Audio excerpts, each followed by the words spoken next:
E Cuba, hein? E Cuba novamente nos dá uma aula de saúde e soberania, porque isso aparece desde o mais básico. A agricultura. Pensem vocês, antes da Revolução Cubana, mais de 60% das terras cubanas pertenciam a estrangeiros. Mais de 50% da população estava desempregada e 90% das crianças sofriam com verminoses, tanto por falta de alimento limpo e de qualidade, quanto porque não tinham nem como comprar sapatos, certo? E aí, depois da Revolução, tudo isso se distribuiu de diversas formas, em diversos formatos. Porém, só a redistribuição de terras não foi o que fez Cuba deixar de usar fertilizantes de síntese química, herbicidas, pesticidas e tudo mais. Até porque essas eram as tecnologias que todo mundo estava apostando ali nos anos 70 e tudo mais. Cuba chegou a empregar 17 mil toneladas de herbicidas ao ano. Isso sem falar de fertilizantes e outros químicos que eles empregaram. E 80% de tudo que eles usavam de insumos era importado. Agora pensa, chegaram os anos 90 e Cuba perdeu 85% de seus mercados prioritários, tanto pelo golpe que a União Soviética sofreu, quanto pelo recrudescimento do embargo. Sem ter como importar esses insumos, Cuba precisou investir em muita tecnologia que aliasse o melhor da ciência moderna com as técnicas tradicionais camponesas. E claro que não foi rápido, e eles passaram por uma crise muito difícil que ficou chamada de período especial.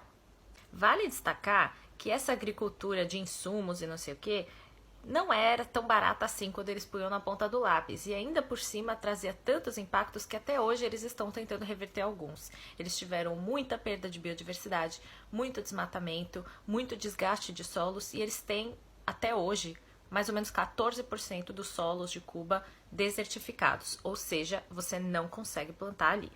Mas e hoje? Hoje, Cuba planta sem nada sintético. Eles escolhem apostar na prevenção, em vez de ficar tacando químicos e coisas assim.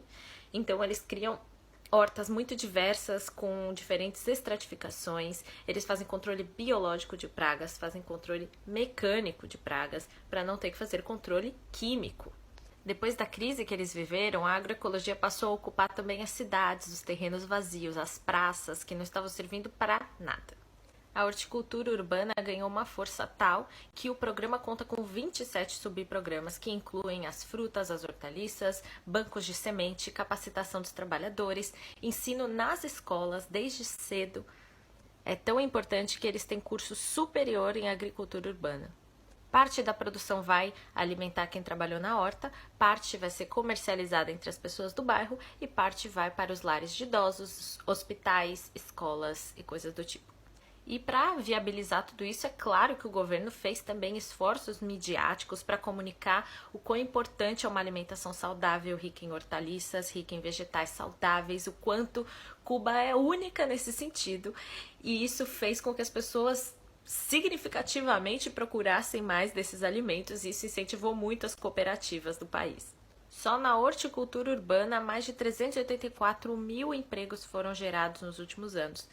E isso sem contar todas as pessoas que ajudam porque querem, porque se torna uma distração para os idosos aposentados e tudo mais, como vocês vão ver nesse documentário que eu vou colocar aqui. Hoje a média de produção no país é de 40 toneladas de alimento por hectare ano. Se você achou isso pouco, vai ver quanto é a produtividade da soja e do milho no Brasil. Essa história de Cuba é pra gente ver que tem um país muito pequeno, duramente embargado, mas que tem batalhado por segurança e autonomia alimentar e principalmente soberania, e tem nos dado aula.